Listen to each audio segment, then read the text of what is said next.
99% of people believe a good night's sleep is 8 solid hours of unconsciousness. This is the first and most dangerous lie they told you. The cold is the first thing you feel. Not a gentle chill, but a deep, biting cold that seeps up from the packed earth floor, through your straw mattress and into your bones. Your breath fogs in the absolute dark. The only sound is the rhythmic drip of water through the rotting thatch above your head and the scuttling of something small in the walls. They told you it was a dance, a strange, inexplicable mania that seized the town of Strasbourg in 1518. A fever of the feet that couldn't be stopped. But what 99% of people will never know is that the frantic, week-long dance was merely the final act of a much slower, more intimate horror. It begins not in your feet, but in your blood. It begins with the bread you ate this morning, the dark, heavy rye that is the foundation of your entire life. You hear a noise from the other side of the heavy oak door, fingernails dragging slowly down the wet stone wall. You flinch, but Brother Marcus doesn't even look up. He knows, as you are beginning to suspect, that the sound isn't real. It's a ghost your own mind has created, a phantom scratching to get out. After 72 hours, the walls of reality begin to dissolve. The barrier between thought and experience becomes thin, porous. This is the forbidden knowledge they unearthed here, in the dark heart of piety. Sleep is the lock on the human soul. They will turn your death, and thousands of others, into a ghost story to frighten children. Because a ghost is easier to accept than a conspiracy. A monster is more palatable than a cover-up. Alistair died last week, a fever that took him in 6 hours. Reynard was found 2 days ago, fallen from his horse on a perfectly clear day, his neck broken. You were the only other one in that room. You knew the weight of their secret, and you wrote it down. You detailed the formula, the shipping ledgers you cross-referenced, the bribes paid to port officials. The figure on the battlements is not a ghost, and the secret they carry could burn a kingdom to ash. In the moonlight, you watch them walk, a pale form in a simple linen nightshirt, feet bare against the biting cold of the stone. The guards see them too. You hear the clink of a mail coif as one crosses himself, the other whispering a prayer to ward off the restless dead. To them, this is a soul in torment, a spirit bound to the castle walls. This is what the church teaches. What common sense dictates. Day after day, year after year, the heavy metals build in your blood. They seep into your nerves. They make your hands tremble and your thoughts fray. You tried to tell the abbot. In a hushed confession, you and Brother Thomas spoke of the skull claps and the head lightning that jolted you from the edge of sleep, the moments of terrifying paralysis. You described the creeping numbness in your fingers. The abbot's eyes, usually soft with piety, hardened into chips of granite. He accused you of vainglory, of inventing afflictions to seem uniquely tormented, and therefore uniquely holy. Renaud pushes a steaming wooden cup into your hands. The scent is earthy, bitter, and strangely calming. "Drink," he murmurs, his voice a low rumble. It's a brew of valerian root and chamomile. The priests say it's pagan nonsense, but it quiets the night wars. You drink. The warmth spreads through your chest, loosening a knot you didn't even know was there. The metallic taste of fear in your mouth begins to fade. This is the first secret. You've just woken from your first sleep, and the night is far from over. You've never seen a toothbrush. You believe demons live in fog. Your town blames goats for the plague. Welcome to the Middle Ages. But this isn't about the misery they teach you in history books. This is about a secret. For the next hour, you are suspended in a strange, silent world between dreams and dawn. The church calls this the Devil's Vigil, a time of temptation they command you to spend in silent, solitary prayer. You feel the first whisper of it now, a tingling in your fingers that you dismiss as the evening chill. But the tingle doesn't fade. It deepens into a prickling heat, an invisible fire licking up your arms. They call it St. Anthony's fire, a holy name for an unholy torment. By nightfall, your skin feels like it's boiling from the inside out. You look down at your hands in the flickering candlelight, and you could swear you see something moving just beneath the surface. Tiny black specks, burrowing, and they had found the key. "Tell me again about the Book of Hours," Brother Marcus says, his voice calm, patient. It's the 10th time he's asked. "The one you defaced." "I did not," you whisper, your voice a dry rasp. Your tongue feels thick, swollen in your mouth. "You did," he insists, not with anger, but with the gentle certainty of a man stating a fact. "You drew the face of a demon over the Virgin. Your hand was guided by pride. Confess it and find peace." A memory flickers behind your eyes, ink-stained fingers. The proof. The parchment is hidden beneath a loose floorboard, wrapped in oilcloth. A truth bomb waiting to tear down an empire built on lies and luxurious, poisoned wool. The sweat is a torrent now, blurring your vision. The sound of it dripping from your chin onto the pillow is a tiny, horrifying drumbeat, counting down your final moments. Your heart hammers against your ribs, a desperate bird trapped in a cage of bone. Through the watery film of your sight, the door to your chamber creaks open. It is not your wife. It is not a priest, but you know the truth, the one buried so deep it has been forgotten by history. What they see as a symptom, others learned to see as a tool. The cold seeps through the soles of your shoes, a damp chill that feels like it's coming from the stone itself. The sleepwalker moves with an unnatural grace, their eyes wide, milky, and unseeing. They navigate the treacherous edge of the parapet, a drop of 100 feet to the courtyard below, with a certainty that defies reason. 99% of people will live and die believing somnambulism is a curse. He doubled your fasts. Brother Thomas, a week later, was found at the bottom of the bell tower. A tragic accident, they said, a soul lost to despair. But you know the truth because you found it. Hidden in the library's darkest corner is a single, half-burnt text, a physician's journal saved from a scriptorium fire 100 years ago. In it, the old monk details the same affliction among the scribes.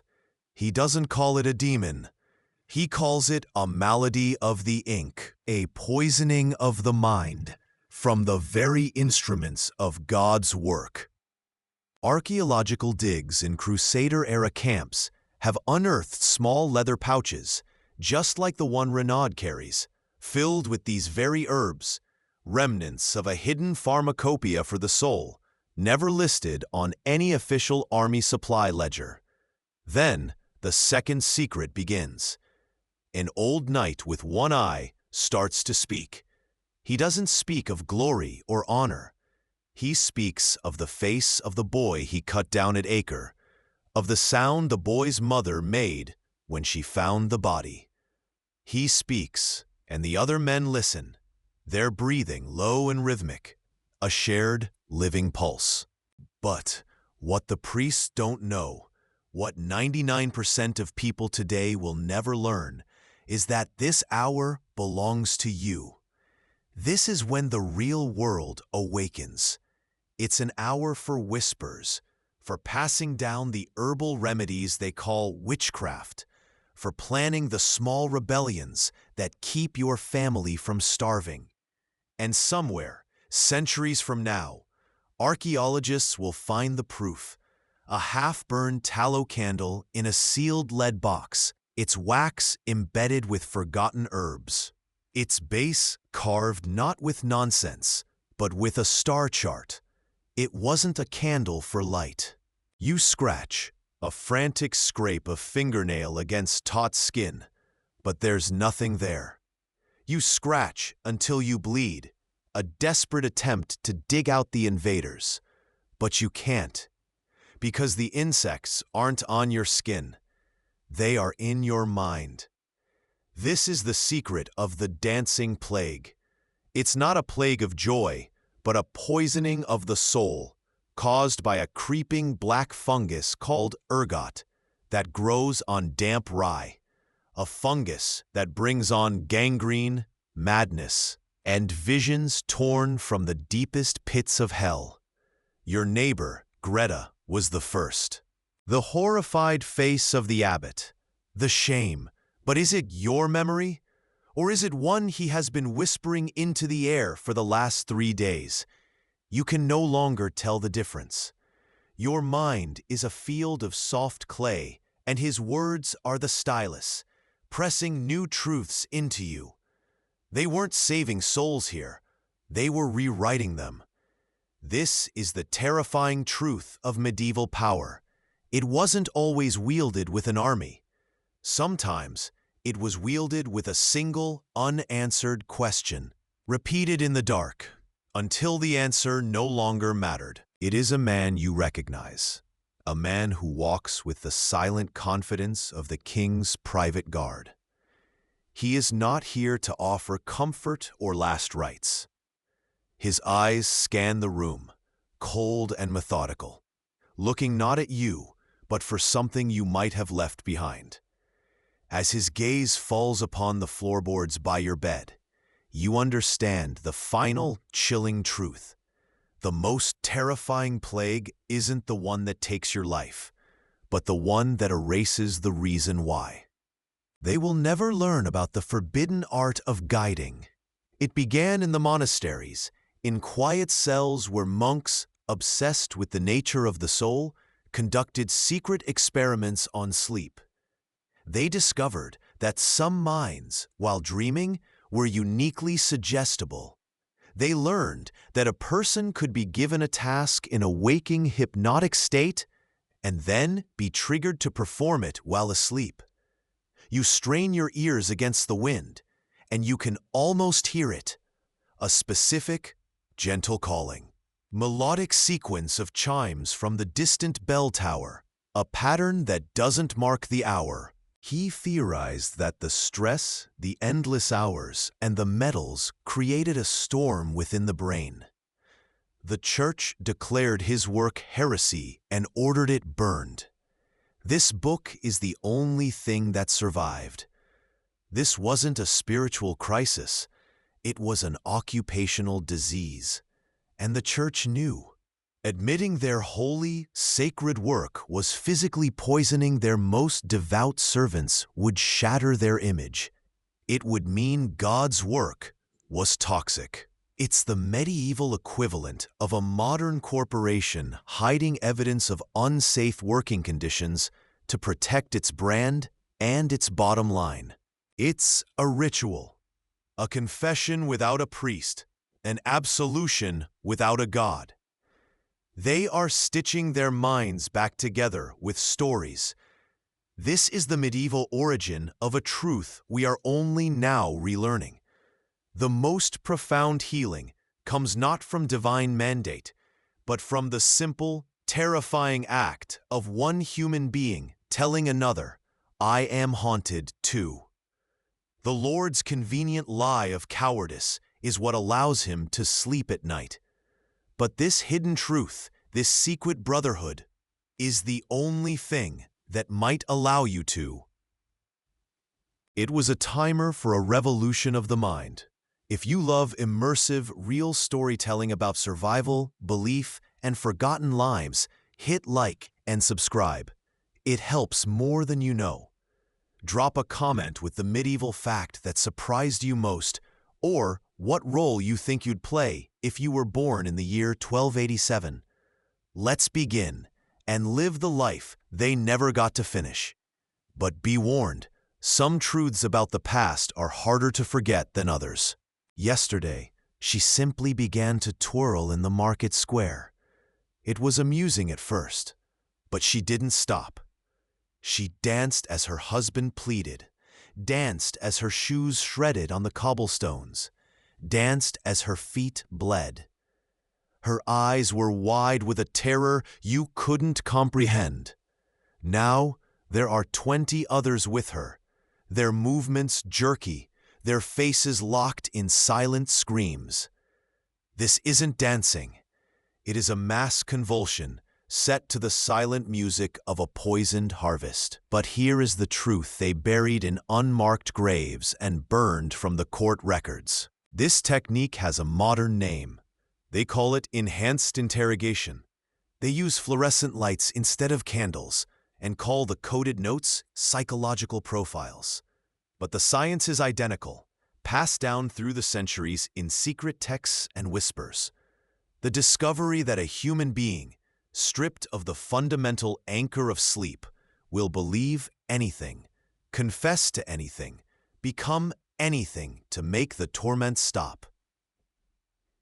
The knowledge of how to unmake a man wasn't lost with the Middle Ages. It was just classified. Brother Marcus makes another note on his parchment, the Latin script precise and cold. The nightmare is real, but what they don't want you to know is that the demon that sits on your chest while you sleep isn't a demon at all. It's the person who hates you the most. It begins with whispers. You catch them at the market, a sudden silence as you pass the weaver's stall.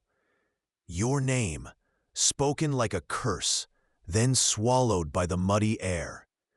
Then the gifts begin. You find it on your doorstep one morning, a dead raven. Its eye, a milky bead, staring into the thatch of your roof. It's a key turning a lock in the walker's sleeping brain. This is the sound that set them on this path. This is the auditory trigger that guides their feet. A recently discovered merchant's ledger from Florence, written in a cipher that took linguists years to break, details payments for moon-touched messengers. Historians thought it was poetry, a euphemism for smuggling under the cover of night. They were wrong. They weren't hiring smugglers. They were weaponizing a sleep disorder. The ledger details routes, triggers, and payments to the families of these unwitting couriers, disguised as charitable donations. They are letting you die to protect a story. You look down at your hands. The brilliant red on your finger seems to glow with a malevolent inner light.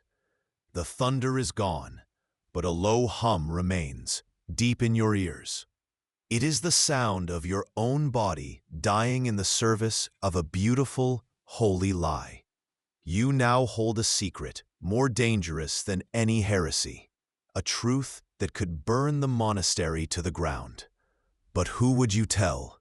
And who would believe you over the word of God's chosen? As another man begins his story, a tale of being trapped under a pile of his own dead comrades, you notice the patrol's torchlight flickering against the canvas. The herbs in your cup are forbidden, the stories you hear are heresy, and the healing you feel is a crime. And you realize the greatest danger isn't the enemy's sword, but the terror of being discovered by your own. They buried the secret of your sleep because they couldn't control what happened inside it. 99% of people believe 8 hours of unbroken rest is natural, a biological constant. It's not. It's an invention, an anesthetic for the soul, and you are living in the time before it was enforced. You wake, not with a jolt, but like a boat drifting into a quiet shore. The hour is somewhere near 1 in the morning. The fire has collapsed into a single pulsing ember, a tired ember, glowing heart in the center of the hut. The secret that rips the comforting lie of mass hysteria to shreds. Sometimes the fungus in the grain wasn't an accident. Think about it. You are a peasant. You own nothing. Your lord owns your labor, your children's future, your very life. You cannot raise a sword against his knights. You cannot petition a king you will never see. But you have a different kind of weapon, one that grows in the dark, wet fields after a long rain. A weapon that can be baked into a single loaf of bread and sent as a gift to the Lord's granary. He is not a man of God. He is a pioneer, and you are his experiment. He stands, his shadow stretching across the room to swallow you whole. We are close to a breakthrough, he says, more to himself than to you. He looks down at his notes, a small, chilling smile on his lips. The bishop will be pleased with the new method. And in that single whispered word, you understand the true horrifying scale of this secret. This isn't just about controlling a few recalcitrant monks inside these walls. It's a tool. Later that day, you see the symbol scratched into your door, a crude, spidery mark the old women say invites the choking hag. Your neighbors no longer meet your gaze. They are all in on it. This isn't a haunting. This is a sentence. They have decided you need to be put back in your place, that your pride has grown too tall, that your harvest was too good while theirs was not. And 99% of people who feel this pressure will break before the real weapon is even used. This isn't just a medieval superstition. This is an early form of human programming. It's the chilling precursor to the modern world's darkest conspiracy theories. The sleeper agents, the Manchurian candidates, the terrifying idea of turning a human being into an autonomous weapon, an agent who cannot confess because they do not know, was not born in a 20th century laboratory. It was perfected here, under the cold gaze of the moon, by men who understood the hidden pathways of the mind.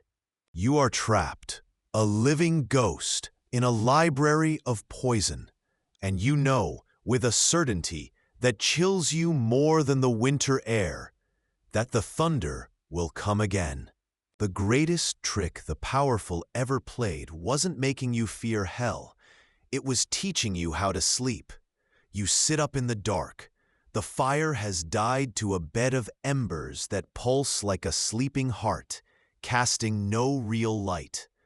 The first sleep is over, that heavy, dreamless plunge into exhaustion.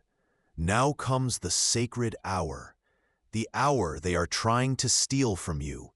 Outside, the world is a tomb of silence, but in here, in this liminal space between the two sleeps, your mind is finally awake, truly awake. This is the last sanctuary. It offers no warmth, only a faint map of the darkness. The air is so cold, it feels solid in your lungs, tasting of stone, damp straw, and the ghost of yesterday's wood smoke. Silence presses in from all sides, a physical weight.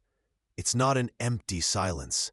It's the deep, watchful quiet of a world that is truly asleep. Outside, no humming refrigerators, no distant sirens, no electric glow. Only the wind, and maybe the soft call of an owl. The only sound in here is the frantic, muffled drumming of your own heart against your ribs. A few handfuls of poisoned rye mixed into 1,000 bushels, an invisible declaration of war.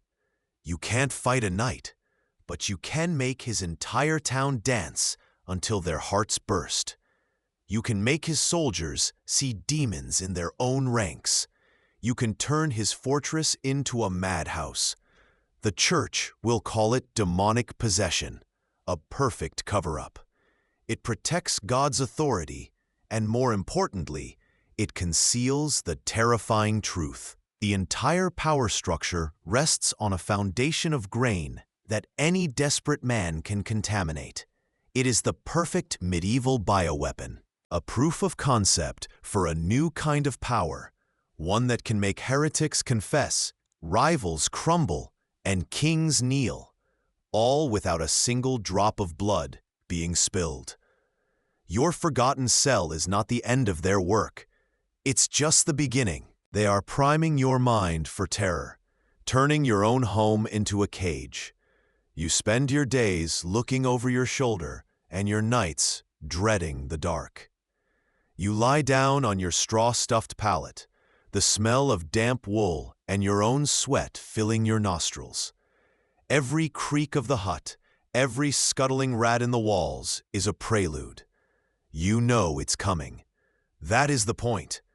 They want you to know. Then, one night, it starts. A low hum.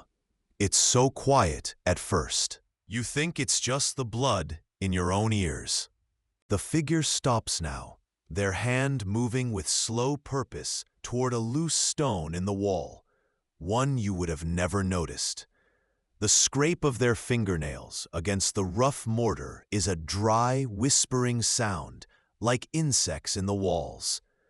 They pull the stone free, their movements fluid and automatic.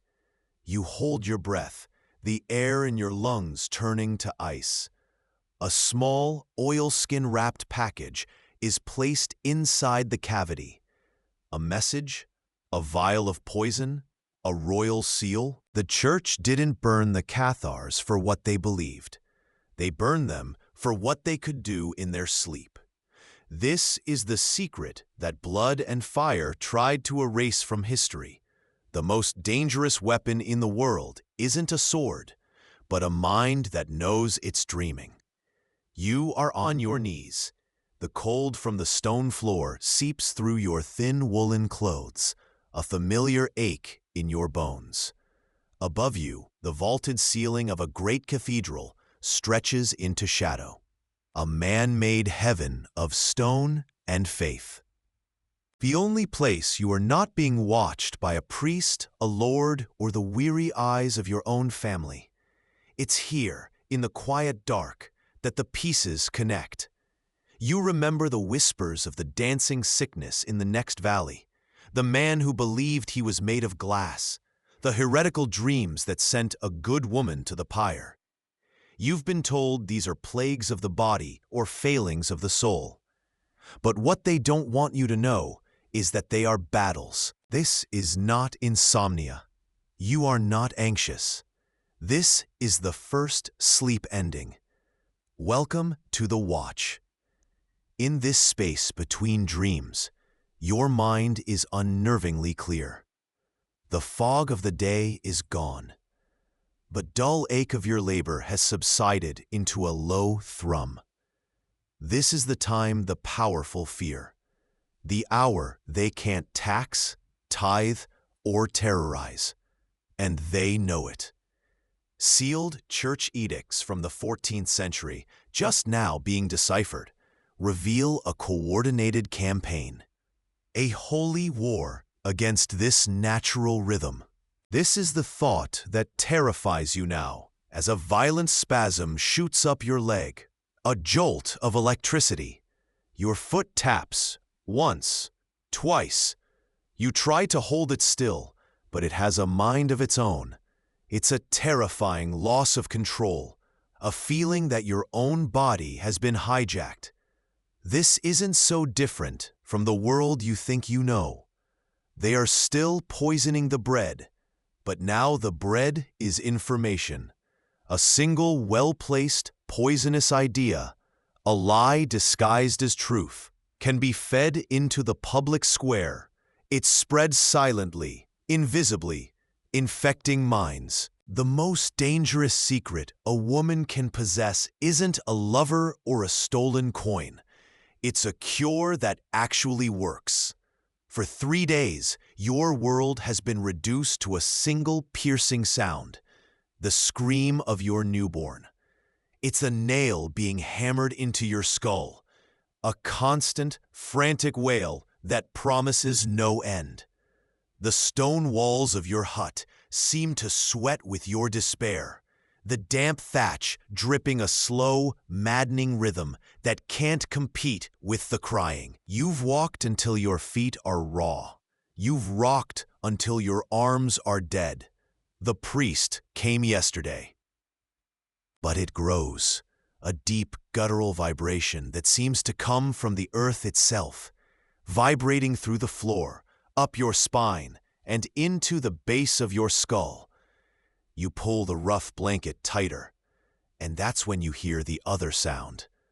A scraping, the rhythmic, patient sound of a fingernail being dragged across the stone foundation of your home. Scrape, pause, scrape. It is the most patient, predatory sound you have ever heard. It is the sound of something wanting to get in and knowing it has all the time in the world. Fear is a key. The sleepwalker replaces the stone, the sound of it grating back into place, echoing with finality across the empty battlements. Their task is done, and you are left with a truth that tastes like metal in your mouth. The most dangerous secrets are not carried by spies, but by dreamers who will never know the part they played. The air is thick with the sweet, cloying smell of incense and melting beeswax. You can hear the distant, ghostly echo of a choir. You are supposed to feel small here. You are supposed to feel penitent. But you feel something else, a flicker of doubt, a loose thread in the tapestry of reality. You lift your hand to your face, and the doubt becomes a roaring fire. Your hand has 6 fingers. The choir goes silent.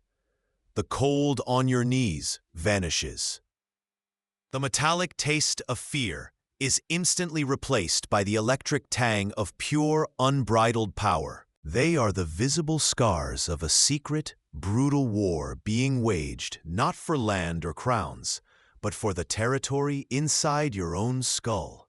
A draft snakes under the door, carrying the scent of damp earth and distant wood smoke. It makes your skin prickle. You reach for the forbidden object on the floor beside your straw mattress. The waking candle. It's a stubby tallow thing, notched with lines to mark the passing of this one precious hour. The faint, greasy smell of rendered animal fat fills your nostrils as you light the wick.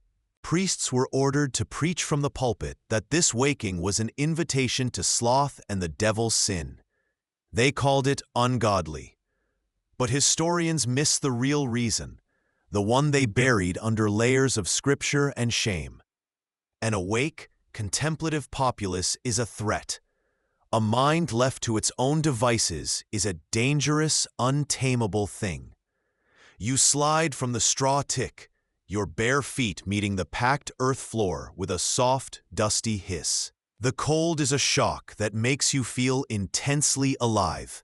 In the corner, your mother is also awake. It can make a population turn on itself, make neighbors see monsters in each other, make a society convulse with spasms of rage and paranoia until it tears itself apart from the inside. The fungus has just changed its form. Your leg kicks out, hard. You stumble from your stool, crashing against the rough-hewn table. Your body is no longer your own. The music is starting in your head, a frantic, silent rhythm. You are being pulled by invisible strings toward the square, where Greta still dances, her face a pale, sweat-soaked mask of agony. He spoke of Job, of God's mysterious tests, of a possible demon latched to your infant soul. He offered prayers, They did nothing. Tonight, she comes, the midwife. Her knuckles rap the door, a sound softer than a heartbeat. She slips in like a shadow, bringing the scent of damp earth and crushed herbs. She doesn't look at you. She looks at the cradle, at the tiny, red-faced tyrant who is tearing your sanity apart. And these sounds are turning it in the lock of your mind.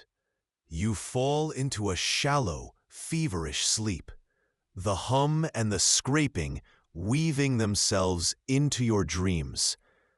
You wake up, but you don't. Your eyes are open, staring into the oppressive blackness of your hut.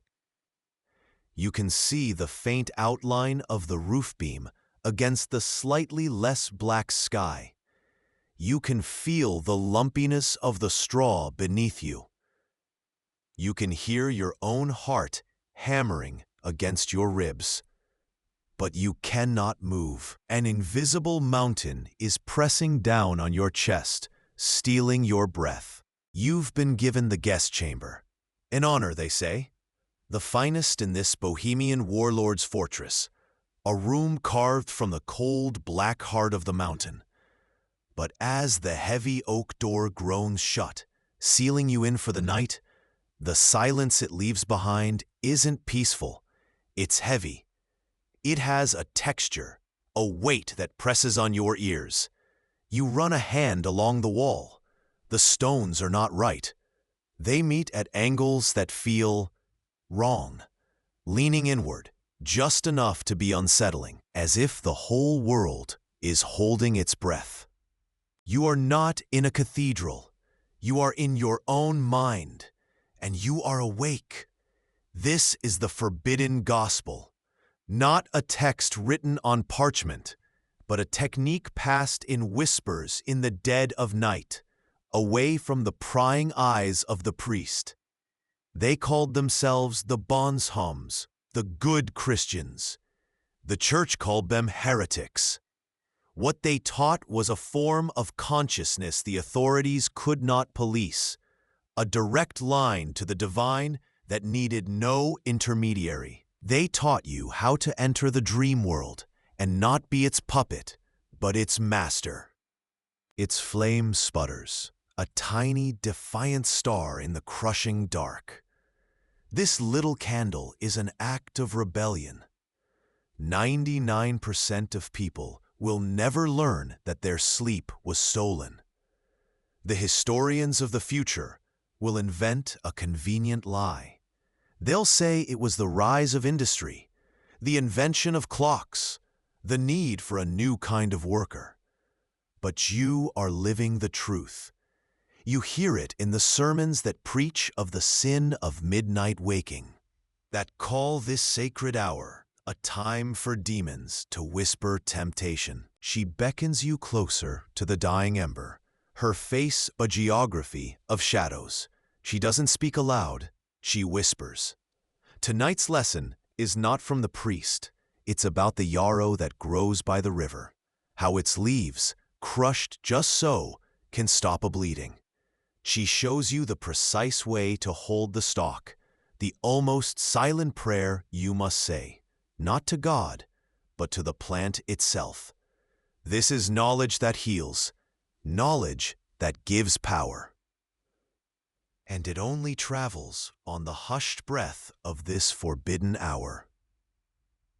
But as the madness begins to consume your thoughts, one last coherent memory burns through the fog. The new grain shipment that arrived at the Lord's Keep last week. It didn't come from the usual farmers. It came from a hooded stranger, a merchant from a rival valley, the same valley your Lord's soldiers raided last spring. And now, you remember the look in the man's eyes as he accepted the coin. It wasn't greed. It was vengeance. She listens for a long moment, her head cocked, and you hear the sound of your own teeth grinding, a dry, gritty scrape of bone on bone. She says nothing of God or demons. She understands this is a battle of the flesh, not the spirit. From a fold in her worn woolen dress, she produces a small clay vial, no bigger than your thumb, sealed with wax. She calls it quietness, a forbidden lullaby in a bottle. You watch as she unseals it. You try to scream, to call out, but your throat is frozen shut. A dry, silent gasp is all that escapes. This is it. The mare. The hag. It's on you. Your mind, screaming inside its bone prison, conjures a shadow in the corner, a glint of teeth, the weight of a foul, ancient thing. What they never taught you is that this state, sleep paralysis, is a natural glitch in the sleeping mind. But medieval communities, through centuries of cruel trial and error, learned how to induce it. The single candle flame doesn't dance. It shivers, casting long, distorted shadows that crawl like insects. You lie down on the straw mattress, the rough sackcloth scratching your skin. You try to sleep, but a strange feeling creeps over you, a low thrum of anxiety that has no source. It's a cold dread that starts in your stomach and spreads through your veins like poison. You tell yourself it's just the strangeness of this place, the brutal politics of your host, the secrets you carry in your own heart. But this is different. This is a physical presence. 99% of people who have ever lived believe their dreams are just fleeting phantoms. But you have learned the truth. The dream world is the real world. The waking world, this brutal life of mud and toil and plague, is the prison created by a lesser, evil god. To wake up in your dream is the first step to escaping the prison of the flesh forever. This is the ultimate heresy, not because it challenges a point of doctrine, but because it renders the entire structure of the church obsolete. You feel it in the new curfews, enforced not by a gentle bell, but by the thud of a guardsman's staff against a shuttered door. They have given the darkness teeth. They have invented monsters, the boogeyman, the night stalker, to stalk the quiet hours, preying not on your body, but on your waking consciousness. It's a conspiracy of terror designed to do one thing: to scare you back into your bed, to force you to sleep through the night in one long, uninterrupted block of oblivion. Why? Because a mind left to wander in this hour is a mind that can think. The sound of her whisper is softer than falling ash, a secret woven directly into your memory. This is the wisdom they are trying to extinguish. A few huts away, a farmer feels the cold on his face and rises too. He doesn't light a candle. His hands know the way. He pulls a bundle of netting from beneath a loose floor stone, a net far finer than what the Lord's laws allow for fishing. In the slivers of moonlight piercing the thatch, he begins to mend a tear. The church tells you the devil claws at your soul as you sleep. They never tell you that some people, they invite him in. The hunger is a hollow ache in your belly, a 3-day fast that has sharpened the edges of the world into something brittle. Sleep is a distant memory, 2 nights spent staring into the darkness, chanting soft words until your throat was raw, forcing your mind to stay awake.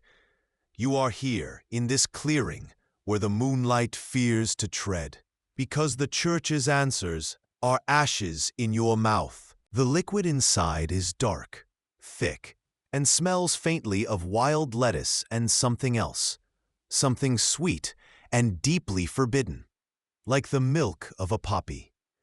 99% of people today are taught these women dealt in superstition. They don't want you to know the truth. This wasn't magic. This was medicine. This was a powerful sedative, a secret passed from mother to daughter that could grant a screaming child and a frantic mother a single life-saving night of rest. but the church calls them pagan potions. They say this quiet cheats God of his rightful test of your faith. They learned that the secret wasn't communing with Satan, but exploiting the wiring of the human brain. Suppressed inquisitorial records, hidden for centuries, tell the real story. Accused witches didn't confess to flying on broomsticks. They confessed under torture to using whispers and night sounds to ride their victims. They admitted to orchestrating campaigns of social pressure and using specific auditory triggers to push a terrified mind into a state of waking paralysis. It's the ancestor of modern psychological operations. It's gaslighting with a demonic face. The pressure on your chest vanishes. The hum and the scraping are gone. You can almost feel it in your bones, a vibration so deep it's not a sound, but the ghost of one. It's the feeling you get just before an earthquake, the moment the birds fall silent. Sleep finally takes you, but it offers no escape. It's a descent. You dream you are walking through the halls of this fortress, but the corridors stretch into impossible lengths. The whispers of courtiers are suddenly about you, their words slithering into your ears, twisting your accomplishments into failures, your loyalties into treason. You see your wife's face, but her eyes are cold, accusing. Why confess to a priest when you can ask God for forgiveness yourself, face to face?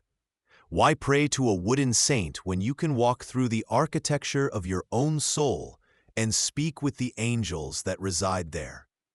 The church promises you a key to heaven after you die, for a price. The Cathars offer you the key right now, for free. All you have to do is wake up. This is why the Inquisition was born. The Pope's hounds were not hunting a different opinion. They were hunting a different state of being. It can question. It can remember truths it isn't supposed to. It can realize that the prison isn't the cold, the hunger, or the mud. The real prison is the one they are building inside you. The candle gutters. The sound is a wet, desperate hiss. Your shadow, a giant on the wall, flinches with the light. This is the modern condition they are forging, isn't it? The same gnawing anxiety your descendants will feel when they wake at 3 a.m. A nameless dread they won't understand is an echo of this very fear. New analysis of wear patterns on medieval tools, awls, needles, small knives, shows they were often used for intricate, delicate work in short, repeated bursts. Not during the long, exhausting day, but here, in the stolen time. This is when a poacher fletches an arrow.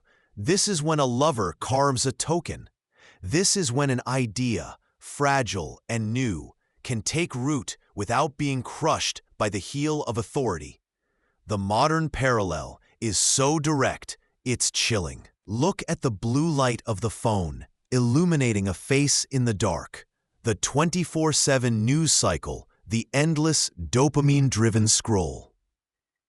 Their prayers for your daughter were empty air. Their God was silent. An old woman, Ilara, kneels before you. Her face is a roadmap of secrets, her knuckles gnarled like the roots of the oak tree behind her. You watch her grind herbs in a rough stone bowl. The sound is a dry, rhythmic scraping. Shkr, shkr, like insects whispering in your skull. A sweet, sick smell rises from the bowl. Henbane, you think, mixed with something earthy and dark. It's the smell of a freshly dug grave. The real reason for the ban is control.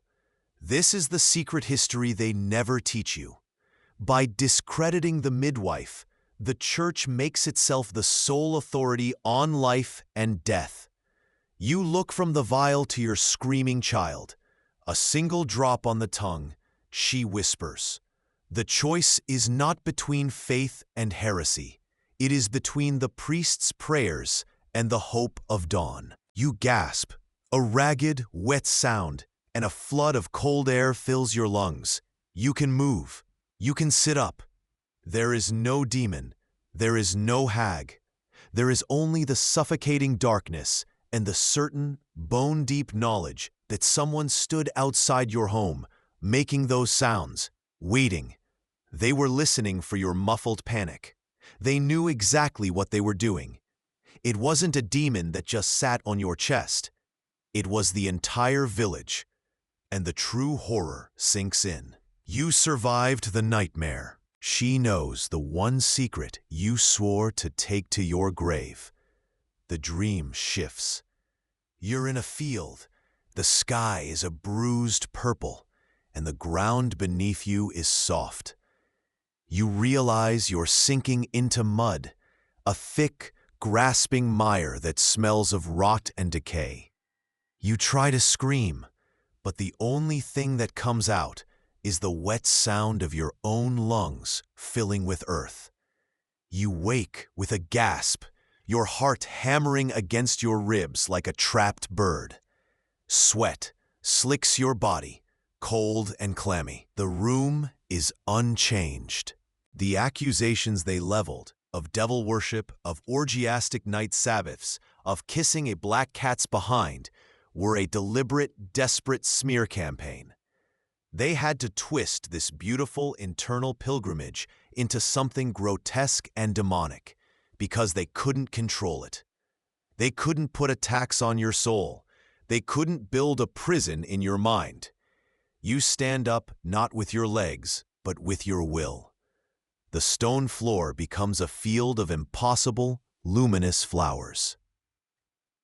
The fear of being caught, a sound from outside, not the wind. It's the scraping of a metal pikehead against the cobblestones, slow and deliberate. Your heart hammers against your ribs, a frantic drum in the silent house. The footsteps stop, right outside your door. You hold your breath, the air turning to poison in your lungs. The flame on your waking candle drowns in its own wax, plunging you into absolute darkness.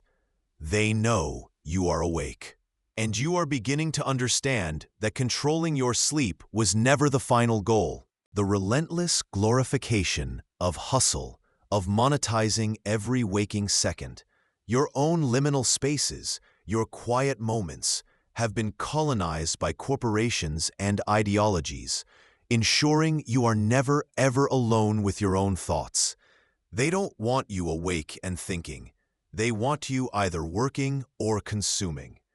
The secret they buried under cathedrals and factory whistles is that the most revolutionary act you can commit is a single hour of unsupervised thought.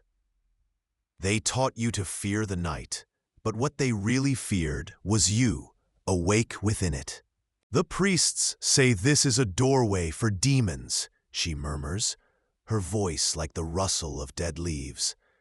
She doesn't look up from her work. They are wrong.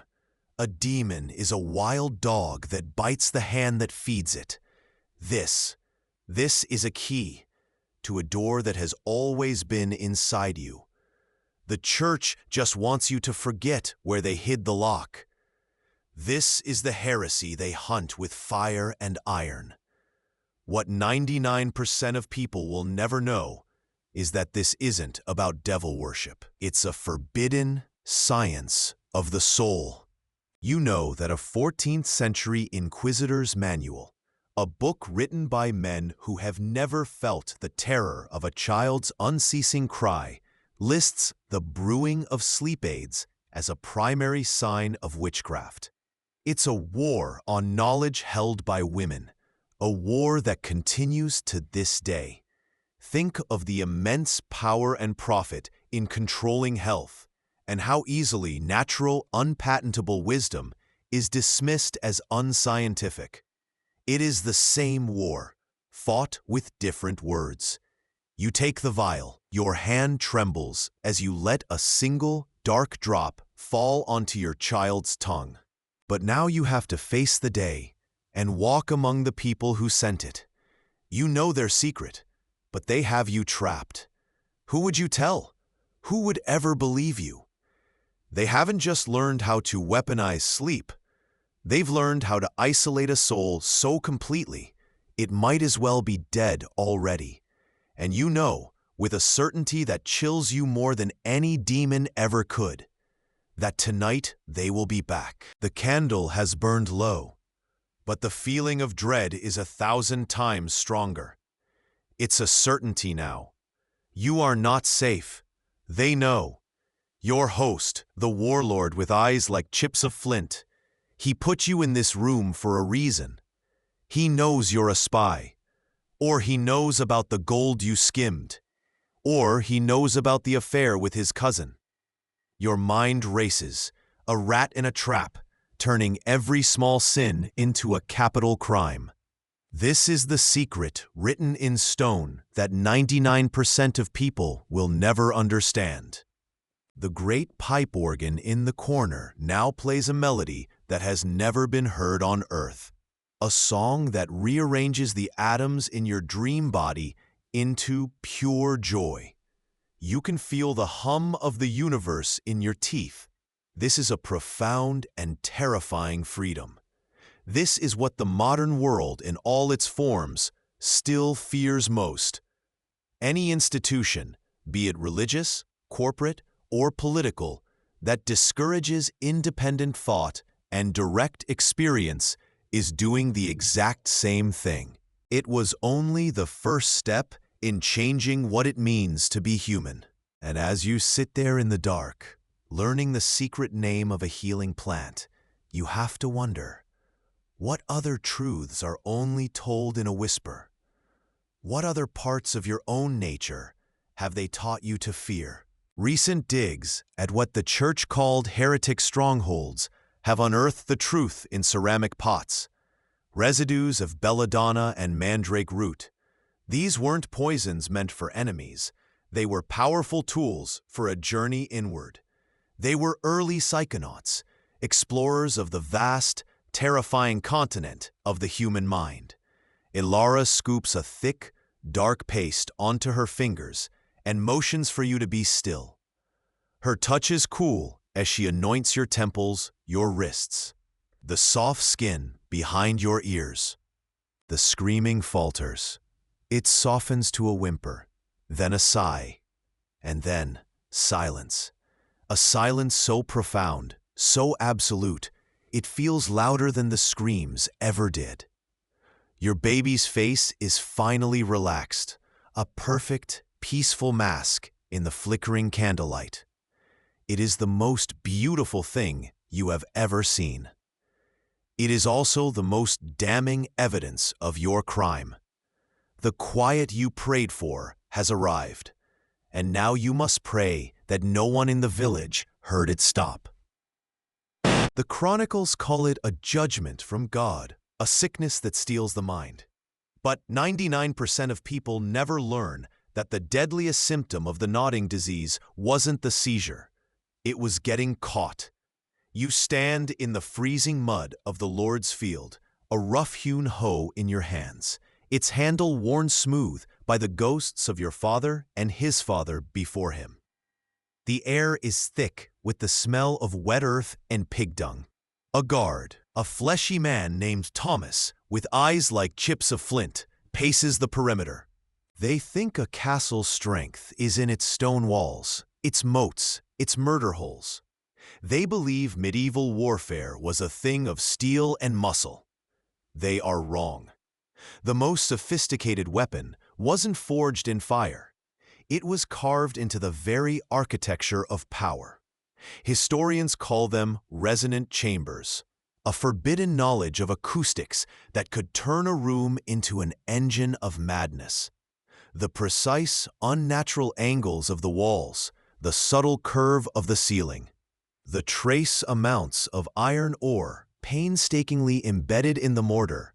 It wasn't poor craftsmanship.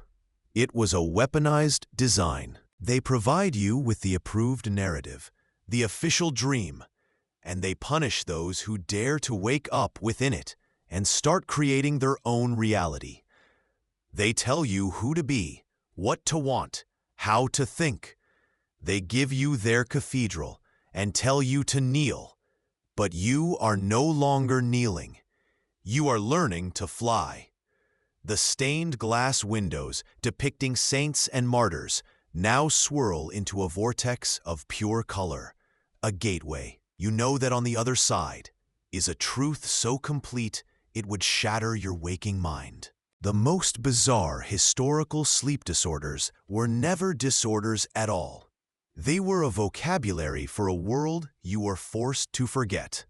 They were the visions caused by poisons the rich used to maintain their status.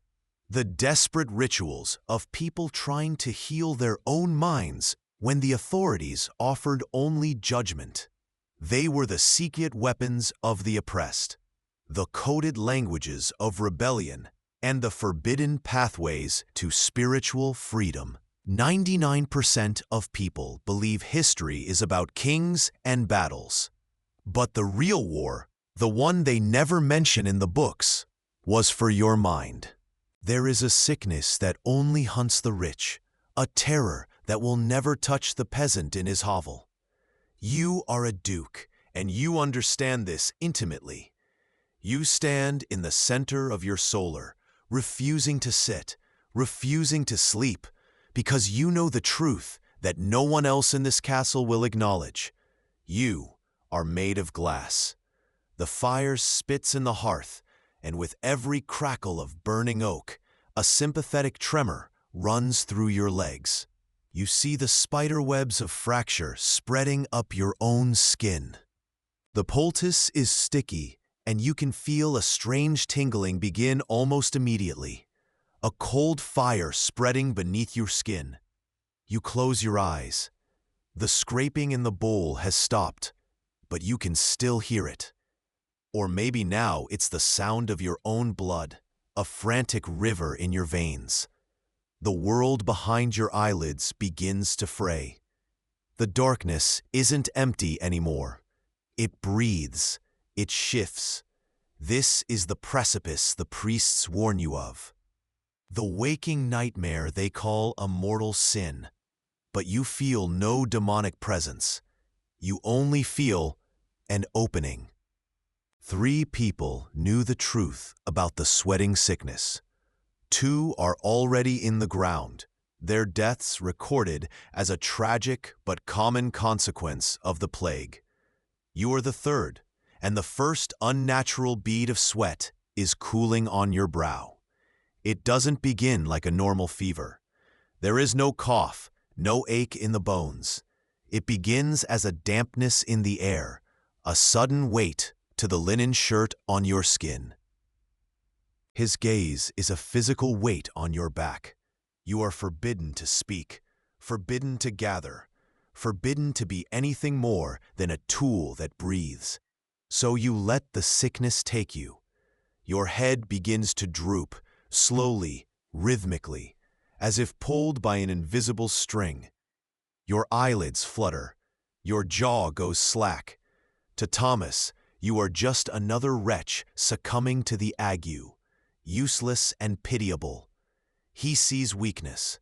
He doesn't see the message. But across the field, through the haze of your feigned trance, you watch Old Man Hemlock. His head is nodding too, but faster. It creates a low-frequency infrasound, a hum so deep it bypasses the ear and speaks directly to the primitive parts of your brain that know only fear, paranoia, and despair. It's the same principle behind the sonic cannons of the modern age, devices that can make a crowd disperse in panic without firing a single shot. The science is more refined now, but the dark truth is ancient. You don't need to break a person's body if you can shatter their mind while they sleep. This room is an interrogation chamber for the soul. A fragment of the secret teaching comes back to you. The body is a cage of bone, but the mind is a key of light. But as you step toward the vortex, a new sound cuts through the dream. It's faint, but it's real. The splintering of wood, the shouting of men, and a smell. It's not incense, it's smoke.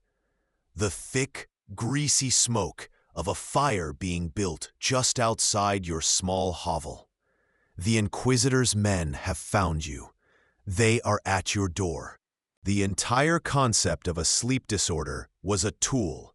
It was created by the medieval power structure to pathologize any state of consciousness that wasn't productive or passive. By labeling these natural variations, these private rebellions, as madness or demonic possession, they could be isolated, studied, and neutralized. The Great Sleep Conspiracy wasn't just about controlling your time. It was about defining reality itself. And they won. Now, look at your own life. You are told to optimize your sleep with tracking apps that measure every breath. The air is thick with the scent of beeswax and old wine, but beneath it, you smell dust, the dry, sharp scent of pulverized silica. Your own dust. You press an ear to your arm, and you can hear it, a faint, high-pitched tinkling, like a spiderweb of ice forming just beneath the surface. For 3 days you have stood here, swaddled in velvet cushions piled on the floor around you by frightened servants, a human statue waiting to shatter. They call it madness, a malady of the mind, a psychological quirk of the ultra-wealthy. But they are lying, but tearing of the veil. Just as the modern world fears any substance that lets a person question the nature of their own reality, the Church feared this.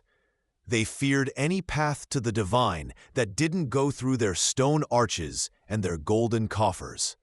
An unmediated experience with God, or with the deepest parts of yourself, is the one thing no institution of power can tolerate. It is the ultimate rebellion. Your breath catches. A face forms in the swirling blackness, your daughter's. She is not pale and still as you last saw her. You lie in your bed, the great oak frame a testament to your success as a merchant, and a cold dread snakes up from your gut. The candle flame across the room seems to shrink, its light pulling back from the corners where shadows now pool like black water. You can hear the damp sound of your own skin, a quiet, insistent seeping. It's the sound of your body dissolving. They call it the sweat, a gentle name for a monstrous thing. A frantic, bird-like peck. His gaze, glassy and unfocused, drifts for a split second toward the eastern road. The message is a scream in the silence. Patrol, coming now. Look busy. Your own nodding slows, becoming a deep, languid slump. Message received. This is the secret scripture of the powerless, a rebellion conducted in twitches and spasms. 97% of medieval facts are designed to hide this one truth. The most oppressed were the masters of a language their oppressors could never decipher. A guest would be housed here for a week, plagued by exhausting nightmares, their will eroded night after night, until they became a terrified, suggestible wreck, ready to confess to anything. You've only been here for 6 hours. You sit up, your hand trembling as you reach for the wall. You press your palm flat against the cold, sweating stone. And then you feel it. Not just the cold, but the faintest, deepest vibration. A hum that feels like the turning of the world itself. It's coming from the stone. It's coming from all around you. The room is alive. They are here to burn the cage of bone, thinking they can destroy the key of light within it. And now, you have a choice no human should ever have to make. Do you step through the vortex into divinity and abandon your body to the flames? Or do you force yourself awake, back into the mud and the terror and the pain, to face the fire with open eyes? You are prescribed pills for insomnia, a condition that barely existed in a world of natural, biphasic sleep. You are fed a constant stream of blue light from screens, disrupting the very rhythms they once forced upon us, creating new disorders for which they can sell new cures. Your downtime is filled with endless content, an anesthetic for the soul, ensuring you never fall into that dangerous state of quiet contemplation. The tactics are more sophisticated, the technology more advanced, but the project is identical: the colonization of your consciousness. 99% of people will never know that this sickness has a physical source, a dirty secret hidden in plain sight. You look at the table beside you. The heavy pewter plate from your uneaten meal gleams in the candlelight, leaching lead into the cold gravy. The ornate goblet, its glass swirled with brilliant red, is lined with the same sweet poison. You think of your wife, her face a pale mask of beauty, whitened with a cosmetic paste of vinegar and mercury. The symbols of your power, of your divinely ordained status, are killing you from the inside out. She is laughing, bathed in a light that doesn't exist in this world. The grief that has been a stone in your chest for a year cracks open, and for a moment, pure, unutterable relief floods through you. This is what you came for.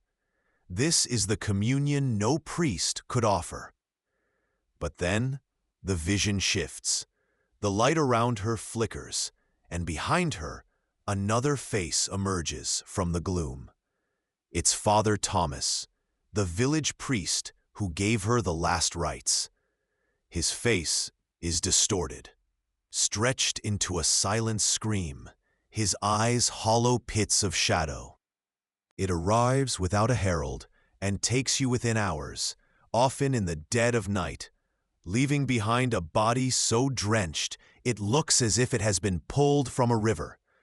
The king's physicians, their faces pinched with a fear they try to mask as wisdom, declare it a mysterious pestilence sent by God, a phantom illness that appears and vanishes like a ghost. But you know the truth. You remember the meeting, hidden away in a private chamber, the air thick with the smell of mulled wine and conspiracy. You hear it before you see him, the wet, sucking schlurp of the reeve's boot pulling free from the mud, an ASMR trigger for pure, cold dread. Your heart hammers against your ribs, a frantic drumbeat, but your body remains a puppet of the illness. You are 12 years old. You've never seen a toothbrush. You believe demons live in fog. Your town blames goats for the plague. Welcome to the Middle Ages. But what they don't want you to know is that you are not a victim. You are a revolutionary. Your affliction is a shield. The room is the enemy. Your fingernails scrape against the rough-hewn surface, a dry, desperate sound in the crushing silence. You have to get out. You stand, stumbling towards the door, your mind a storm of paranoia. Every shadow is a watcher. Every creak of the floorboards is an approaching footstep. As your hand reaches for the iron latch, you hear a sound from the other side, a soft, slow scraping. Someone is out there. They've been waiting for you to break. The heaviest part of your armor isn't the steel helm that crushed your collarbone, or the mail that chafed your skin raw. It's the silence. The silence after the screams stop. You lie on a bed of damp straw, the reek of stale sweat and old blood thick in your throat. A single tallow lamp sputters, casting dancing, monstrous shadows on the canvas walls of the tent. Outside, the wind howls a lonely dirge across the muddy field where hundreds of men, now feed the crows. But in here, a different war begins. The secrets of the medieval night are not about the past. They are a warning about the present. They are the blueprint of control that is still being used on you right now. The medieval peasant was terrified of the demon that might visit them in their sleep. You have been taught to be terrified of the sleep itself. They lied about then, sanitizing history to hide their methods. It makes you wonder, what else are they lying about right now? They are not making you mad. They are methodically, chemically dismantling your nerves. This isn't a delusion. It's a diagnosis. What they don't want you to know is that recent forensic analysis of high-status medieval skeletons, your future skeletons, shows lead levels up to 200 times higher than those of the common folk buried outside the castle walls. The tremors, the paranoia, the auditory hallucinations of cracking glass, they are the textbook symptoms of chronic neurotoxicity. Your blood is heavy with metal. Your mind is not fragile. Your body is being poisoned by the very luxury that defines you. But he is not wearing his robes. He is holding a small, leather-bound book, its cover marked with the same strange symbol you saw carved into the stones of the old well, the well the children are now forbidden to approach. The image burns itself behind your eyes, a brand of terrible clarity. You gasp, your eyes flying open. The forest is as it was. The moon is a sliver of bone. Ilara is watching you, her expression unreadable. The vision is gone. But the knowledge it left behind is now a living thing inside you. There was Alistair, the guildmaster, his fingers stained with dye, and Master Renard, the court physician, a man whose ambition was sharper than any scalpel. They spoke in hushed tones of a secret that could shatter the kingdom's economy. 99% of people will never know this, but the sickness isn't random. It's a map. It follows the exact trade routes of a specific Flemish wool guild, clinging to the caravans and barges like a second skin. It's a secret Alistair confessed in a moment of drunken terror, his eyes wide with the horror of what he had helped unleash. The trance is a cloak. The uncontrollable nod is a sentence in a grammar of defiance, a hidden transcript written on the air itself. A slow, circular sway of the torso. The Lord is in a foul mood. Stay clear.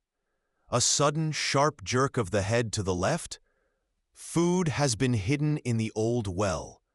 It is a brilliant, desperate code born from the need to survive, to communicate, to remain human under a system designed to strip your humanity away.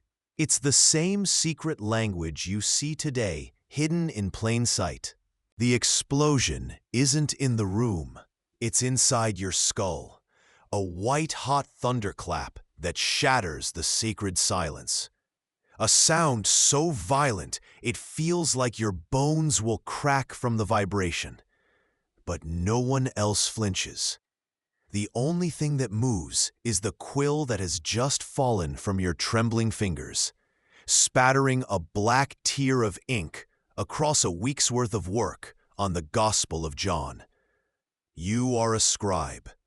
Your world is this stone room, the scriptorium, where silence is the only prayer loud enough for God to hear. They call it the battle sleep, a gentle name for a merciless thief.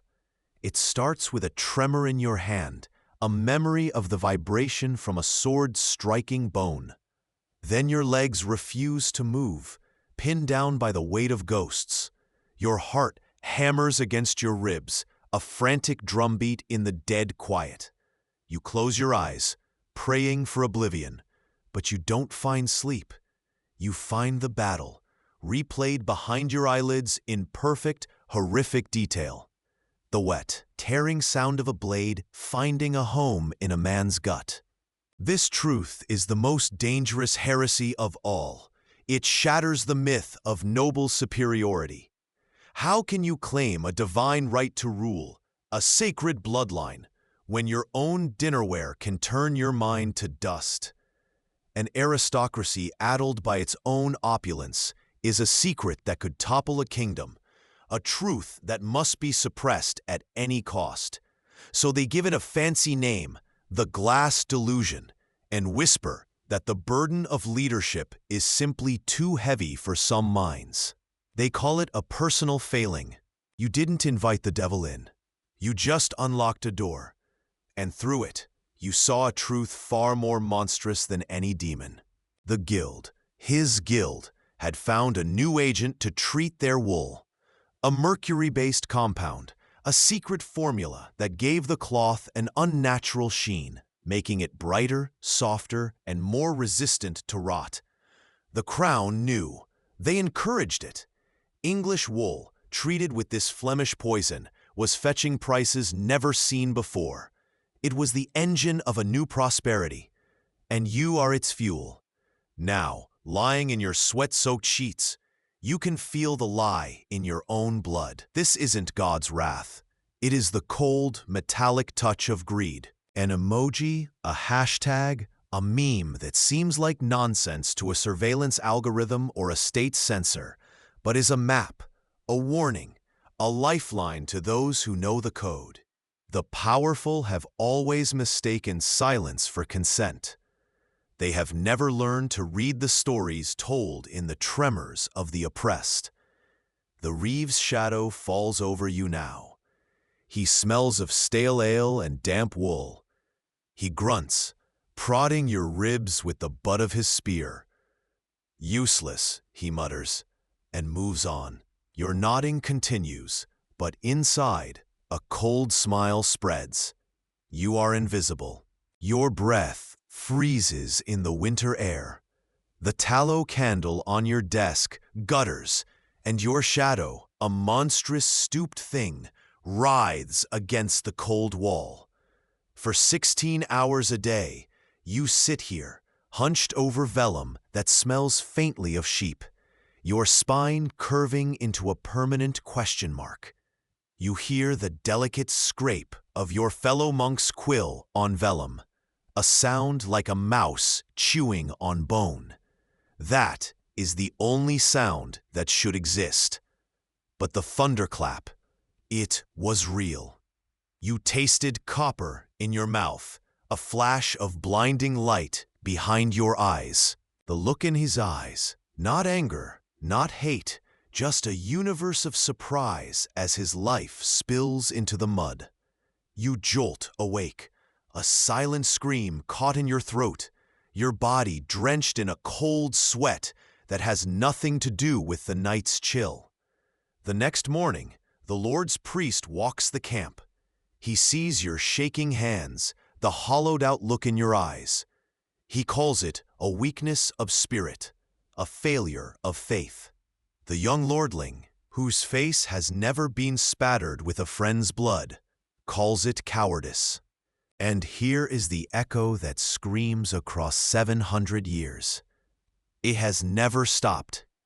Think of the corporations knowingly selling products laced with toxins. The elite lifestyles built on industries that poison the earth and air.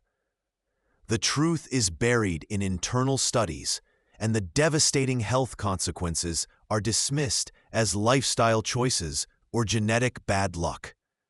The powerful still poison themselves and us for profit and status. They still call the symptoms by another name. You hear footsteps approaching your door, heavy and deliberate. It's the court physician, the man who treats the ailments of the powerful. The thing they found beneath the abbey was never meant for God's eyes. It was a weapon, forged not from steel, but from silence and candlelight. You are in the room where it was perfected, The air is thick with the smell of cold stone, damp earth, and your own sweat. It has been 3 days since you last saw the sun, 3 nights since your head last touched a pillow. Your God has abandoned you to the flickering flame of a single tallow candle and the watchful eyes of Brother Marcus. The visceral terror you feel, this sensation of your life literally leaking out of you, is the price of a trade secret.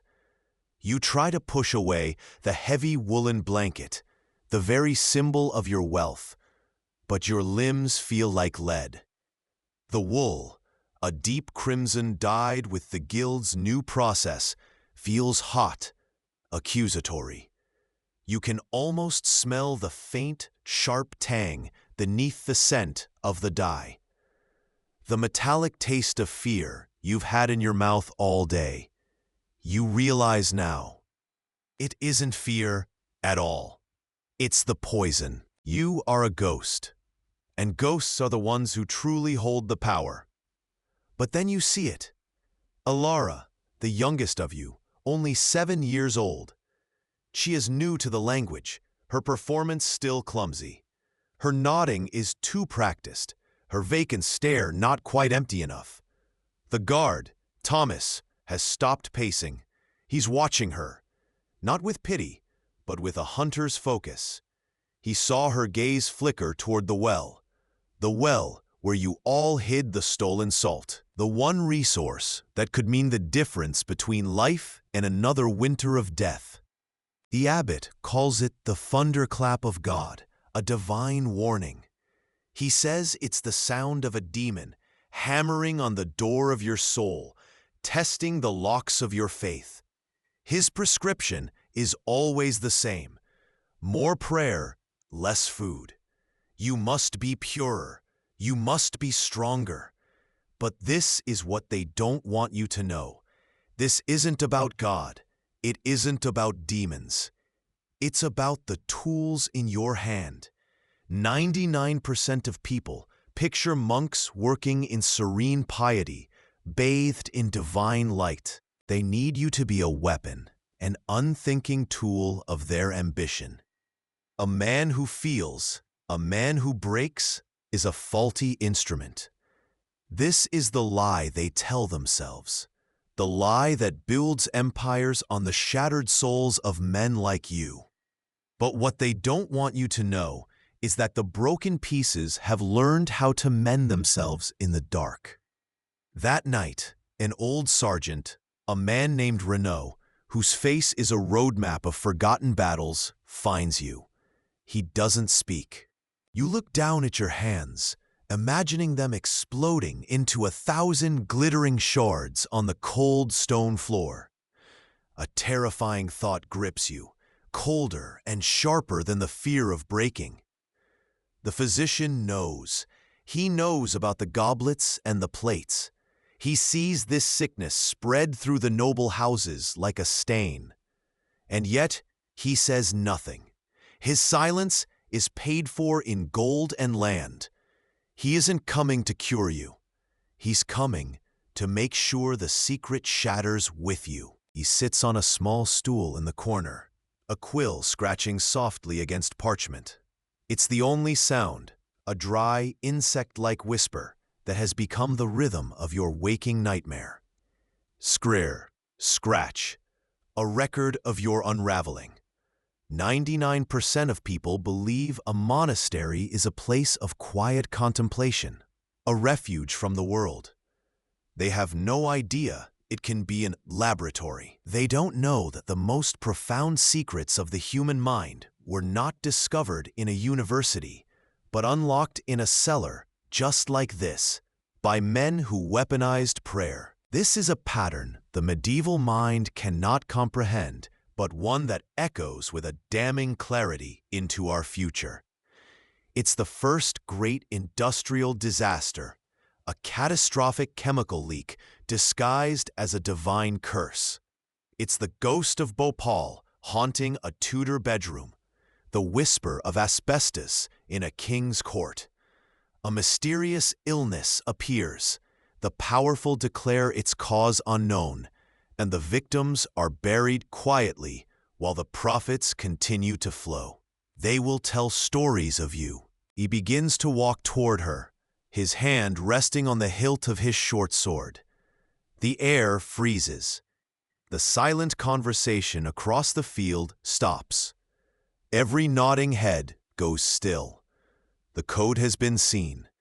And the one thing the masters will not tolerate, the one thing they punish with fire and iron, is the discovery that their tools have learned to think. The reality is a toxic nightmare, a secret the church has buried for centuries. The stylus you use to rule the lines is lead. You sharpen its point with a knife, and the dust settles on your bread at midday meal. The brilliant crimson you use to illuminate the first letter of a chapter, the color of Christ's own blood, is cinnabar, a shimmering, beautiful poison made of mercury. You mix the pigment with your finger. You lick the tip of your brush to give it a perfect point. He simply puts a hand on your shoulder and guides you away from the main camp, past the watchful eyes of the guards, to a small, hidden tent glowing with a weak, furtive light. Inside, a dozen men sit in a circle. They are the veterans, the survivors, the ones who carry the silence. 99% of people, if they could see you now, would only recognize the brute force of a medieval soldier. They would never comprehend they are looking at the birth of a secret medicine, a forbidden therapy for a wound no one would name.